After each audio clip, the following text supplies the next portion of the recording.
bonsoir, mesdames, mesdemoiselles, messieurs, Nabilaï Kamara, depuis Bruxelles, chers compatriotes guinéens. Très bien, voilà, encore, voilà, de la politique, s'il vous plaît, et surtout, il y a, en fait, ce qu'on appelle la nouvelle en Afrique de l'Ouest, précisément en Guinée-Bissau. En Guinée-Bissau, il est question d'un coup d'État militaire.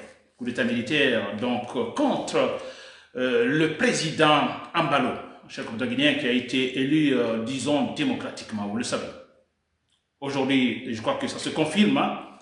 Alors, ce coup d'État militaire, donc en Guinée-Bissau, et c'est de la part d'un groupe d'officiers, alors qui se fait appeler, ou appeler leur mouvement, le Haut Commandement Militaire pour la restauration de l'ordre, n'est-ce pas, en Guinée-Bissau. Et c'est comme ça que les nouveaux maîtres, disons, Guinée-Bissau, appellent en fait leur mouvement, leur décision, leur comité. Je dis bien, ils disent le Haut Commandement Militaire pour la restauration de, disons, de l'ordre.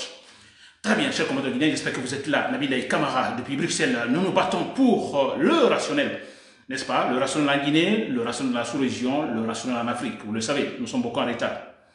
Très bien. Alors, mon thème d'information, je dis coup d'État militaire en Guinée-Bissau. Mais c'est quoi réellement, en fait, la différence entre un coup d'État militaire rationnel et un coup d'État militaire irrationnel, chers commandants guinéens? Oui, c'est un peu inquiétant, c'est vrai. Et là, j'accuse toujours ce côté que nous sommes mal informés. Il y a un problème d'information en Afrique d'une façon générale, n'est-ce pas? Donc, ceux qui ne sont pas informés sont les plus nombreux. Et dans l'armée également, les plus nombreux, en fait, disons, ils ne sont pas informés. Et tant que nous ne savons pas traiter rationnellement les informations, il y a toujours problème. Il y aura toutes des actions, en fait, disons qui, en fait, franchement, qui désespèrent. N'est-ce pas? Parce que ce qui se passe en Guinée-Bissau, moi j'appelle cela un coup d'État irrationnel. Ce qui s'est passé au Niger, un coup d'État irrationnel. Ce qui s'est passé au Burkina Faso, un coup d'État irrationnel. Ce qui s'est passé, disons, au Mali, un coup d'État irrationnel. En Guinée, un coup d'État irrationnel. Même si, au départ, on peut effectivement noter, dire par exemple, oui, il y a eu un coup d'État, par exemple, irrationnel au départ en Guinée. Parce que renverser un président comme Alpha Condé, à travers un coup d'État militaire, ce coup d'État, on peut l'appeler d'abord au départ, au prime abord, plutôt rationnel bien sûr. Mais quelques temps après, voilà qui change, qui devient irrationnel. N'est-ce pas? Très bien. Au Mali, également, on pourrait dire au départ, coup d'État peut-être rationnel. Mali, très peu de chance, c'est vrai. Et parce que quand on dit au départ, bon écoutez, il faut un pouvoir militaire, n'est-ce pas? Il faut un pouvoir qui compte sur les militaires pour combattre les rebelles. N'est-ce pas? Mais au fond, c'est un coup d'État irrationnel. Au Niger, au Burkina Faso, on n'en parle pas. Au Niger, non plus. Irrationnel à 100%. Alors, ça veut dire quoi, le coup d'État irrationnel? Alors, un coup d'État irrationnel, voilà, contraire, non, du rationnel. Un coup d'État irrationnel n'est pas rationnel. C'est-à-dire, ne défend pas les intérêts du peuple, ne défend pas les intérêts des citoyens, ne défend pas les intérêts de la nation. Un coup d'État irrationnel défend les intérêts d'un groupe de personnes. Mais ça, c'est clair. C'est très clair. Par la forme même de faire le coup d'État militaire. Et regardez ce qui se passe en Guinée-Bissau, s'il vous plaît. N'est-ce pas? La même chose, on a vu au Niger. On a un président, quand même, qui est élu démocratiquement et qui est renversé. Voilà, avec l'argumentation, nous allons mettre de l'ordre. En Guinée-Bissau, on parle de haut commandement militaire pour, disons, la restauration de l'ordre. Il y avait vraiment du désordre en Guinée-Bissau pour mériter un coup d'État militaire. Disons-nous la vérité, il y avait vraiment du désordre parce qu'il parle de l'ordre, la restauration de l'ordre. Il y avait vraiment du désordre pour qu'on parle vraiment d'un coup d'État militaire, pour qu'il y ait vraiment un coup d'État militaire. C'est irrationnel. Donc il est question d'un groupe de militaires, d'officiers, qui se disent, bon écoutez, nous avons les armes, nous sommes capables, nous sommes armés, nous sommes entraînés, alors faisons aussi comme en Guinée-Bissau, plutôt comme au Mali, faisons comme au Niger, en Guinée-Bissau, comme à Conakry, en Guinée. Mais c'est cela. Il n'y a pas de raison en fait réelle, il n'y en a pas. Mais c'est tout. Parce que normalement, pour qu'il y ait un véritable coup d'État militaire, Je peux, pour une fois, et d'ailleurs je le soutiens toujours, en Guinée, il fallait un coup d'État militaire. Il y avait la nécessité d'un coup d'État militaire. Honnêtement. Je prends les 4 pays ou les 5 pays, je prends le Mali, disons le Niger, Burkina Faso et disons le Gabon ou en fait Guinée-Bissau. Je vous assure, la Guinée, oui. Il y avait nécessité d'un coup d'État militaire pour mettre de l'ordre, pour la restauration de l'ordre, pour la poursuite du processus démocratique en Guinée, bien sûr.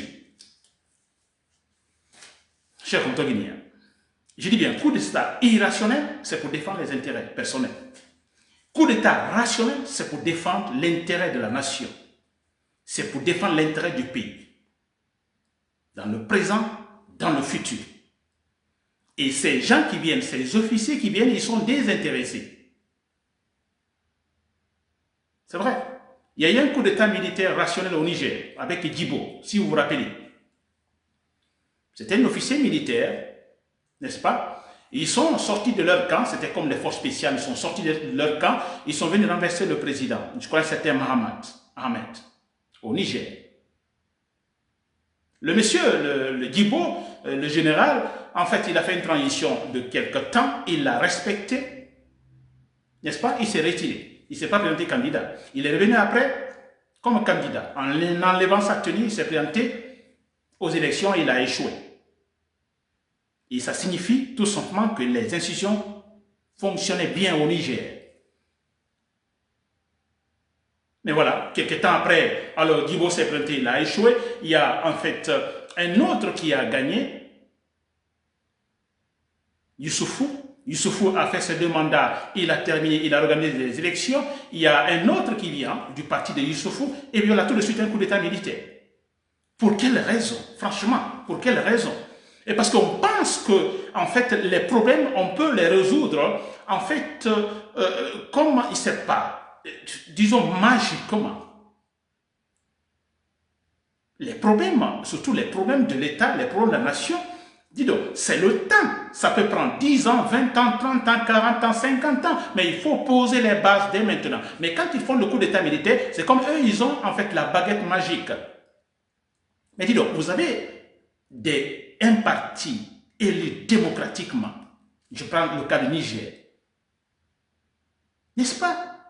Alors les mandats se respectent. Déjà, une bonne partie de problèmes, disons, est réglée. Le fait que les institutions, ou en fait, les institutions de l'État sont responsables. On arrive à respecter, à faire respecter la loi. Les présidents respectent leur mandat. C'est déjà un grand pas, s'il vous plaît.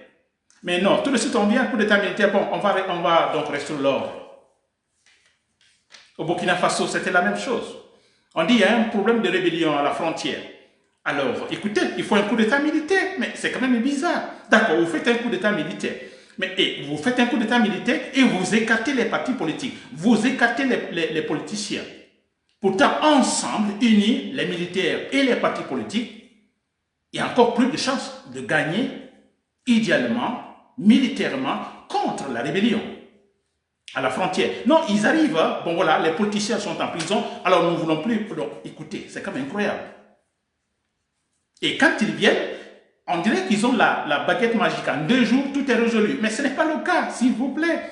Et là, ils se campent maintenant, voilà, ils deviennent des maréchaux, hein, généraux, maréchaux, je ne sais pas quoi. On prend le cas du Mali. Le monsieur, maintenant, il se bombe comme un maréchal. N'est-ce pas? C'est quand même incroyable, s'il vous plaît. On ne peut pas résoudre le problème ainsi.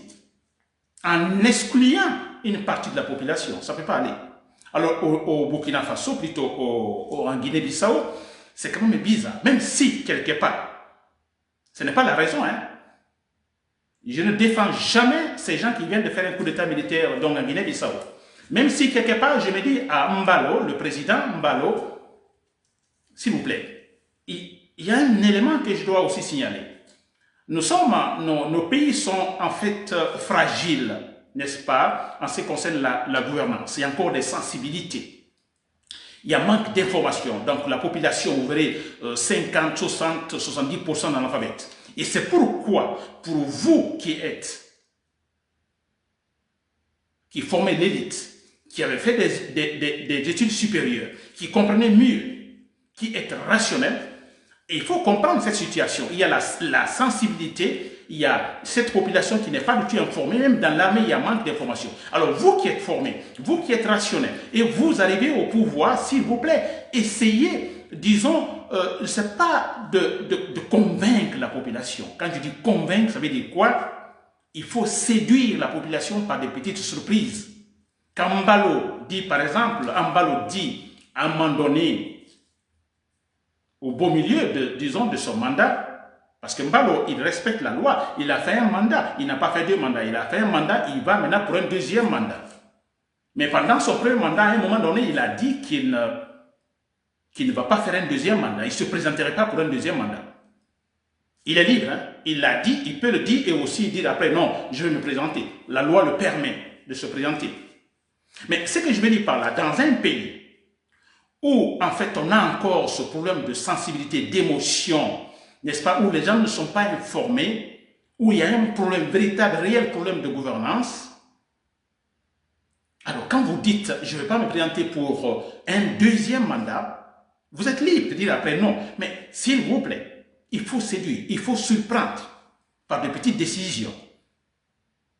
Parce qu'il y a un problème de confiance dans le pays, il y a un problème de confiance dans la gouvernance.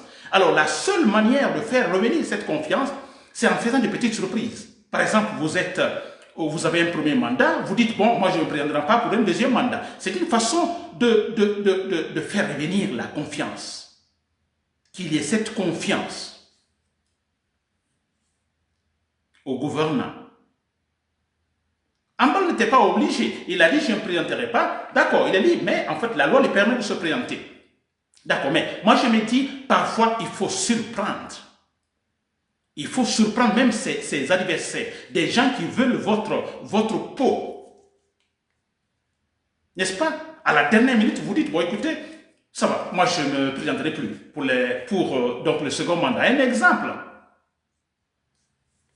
N'est-ce pas? Ou au beau milieu de votre premier mandat, vous dites, bon écoutez, bon voilà, moi je me retire, bon voilà, je donne le soin à quelqu'un d'autre dans mon parti. C'est une façon de dire, bon écoutez, nous avons des personnes dans ce pays qui ne sont pas ambitieuses à l'égard du pouvoir. Nous avons des personnalités dans ce pays qui sont désintéressées. Des petites surprises comme ça, et finalement, même je dis vos adversaires, vos ennemis, vous arrivez à les gagner par cette façon désintéressée de vous comporter. Chers compatriotes guinéens, et voilà les militaires qui viennent, voilà, je ne sais pas quel argument donc ont-ils pour expliquer le fondement, disons, de ce coup d'état militaire, parce qu'ils parlent de la restauration de l'ordre. Quel ordre, s'il vous plaît? Y avait-il de désordre en Guinée-Bissau? Il n'y en avait pas. Mais c'est parce qu'il y a encore des sensibilités, il y a encore de l'émotion dans cette population. N'est-ce pas? Alors, un petit geste du président, alors peut déplacer, alors vous voyez les militaires, bon écoutez, on fait un coup d'état militaire, sans fondement réel, sans raison, franchement. Mais pourquoi c'est bizarre ces formes de coup d'état militaire, coup d'état irrationnel? Vous prenez le cas de la Guinée, Alpha Condé, il fallait nécessairement un coup d'état militaire en Guinée, Alpha Condé est tombé, Mamadi Doumbouya vient, il commence très bien, quelques temps après il change, il devient irrationnel. Ça veut dire que le problème ne sera jamais résolu. Alors le problème dans ces formes de coup d'état irrationnels, je vous le dis, suivez-le très bien, c'est irrationnel, ça ne peut pas continuer loin. Ça n'a aucun fondement réel. Vous avez fait un coup d'état irrationnel, sans de fondement, véritable fondement réel, mais écoutez, il y aura un autre coup d'état militaire contre vous, ça c'est clair. Regardez ce qui se passe en Guinée-Bissau. Alors on s'est dit, mais pour quelle raison? Il y a d'autres militaires actuellement qui commencent à penser, sûrement qui sont proches de Mbalo, ils diront, écoutez, on fera aussi notre coup d'état militaire. Mais je vous assure, vous verrez ça, en Guinée-Bissau déjà, on connaît déjà beaucoup de coups d'état militaires. Mais c'est sûr, ceux qui viennent de faire le coup d'état militaire, il y a d'autres militaires déjà qui se préparent. Ça, je vous le dis. N'est-ce pas? C'est comme le cas de la Guinée. Si Mamadi Doumbouya avait commencé à respecter sa parole, on pourrait dire non, difficilement, on pourrait même penser à un autre coup d'état militaire. Mais depuis, même si peut-être, alors on ne sait pas quand ce coup d'État militaire en Guinée, ou on dira peut-être c'est difficile, mais déjà, ça existe dans la pensée, dans l'esprit. Un autre coup d'État militaire, parce que c'est en relation, donc une situation relative au comportement actuel de Mamadi Doumbouya. Un autre coup d'État militaire, ça existe déjà dans l'imagination, dans la pensée, dans l'esprit. Mais s'il avait respecté réellement, comme il a commencé au départ, je vous assure, personne n'aurait en fait placé ça dans la tête, un coup d'État militaire, contre lui, jamais. Mais le fait déjà de préparer ça formellement dans la tête, voilà, c'est déjà un problème. N'est-ce pas, chers compatriotes guinéens? C'est vraiment dommage, c'est vrai, c'est très dommage. Je pense que, alors, voilà, c'est tout un retard encore, parce que je me demande quelle serait, disons, la décision des nouvelles autorités militaires donc en Guinée-Bissau. Alors, je me demande, franchement, il y a des élections, le monsieur, il termine son premier mandat, il a encore la loi en sa faveur pour un deuxième mandat. Alors, mais que voulez-vous? Si au moins il a fait un deuxième mandat, on pourrait expliquer la raison d'un coup d'État militaire, c'est-à-dire il gagne les élections par exemple, n'est-ce pas, qu'il triche ou non, de toute façon qu'il gagne les élections. Alors, mais après 5 ans encore, il se dit, bon écoutez, je vais essayer d'aménager, n'est-ce pas? Alors, dans la Constitution, pour que je puisse me représenter, là, il y a nécessité, disons, de perpétrer un coup d'État militaire. Dans ce cas, il y a une raison fondamentale, explicable, compréhensible. Mais comme ça, s'il vous plaît, écoutez, c'est juste pour, voilà, pour dire, bon, écoutez, nous sommes armés, nous formons la garde présidentielle, nous sommes bien formés, nous allons faire comme au Gabon, comme au Burkina Faso, au Niger, en Guinée. Mais c'est tout. C'est incroyable. Chers compatriotes guinéens. Voilà, c'était tout pour ce soir, Nabilaï Kamara, depuis Bruxelles. Alors, c'est un peu une déception, quand même, une déception. Vous me connaissez, je parle toujours de coup d'État militaire, mais rationnel, s'il vous plaît. Coup d'État militaire rationnel, non irrationnel. Le cas de la Guinée est irrationnel. Le cas de Guinée-Bissau, irrationnel. Burkina Faso, Niger, Mali, irrationnel. C'est-à-dire pour défendre les intérêts personnels, non les intérêts de la nation. À quand les véritables coups d'État rationnels en Afrique, notamment en Guinée, s'il vous plaît? Nabil Kamara, depuis Bruxelles. Merci pour l'écoute. Voilà, bonne soirée.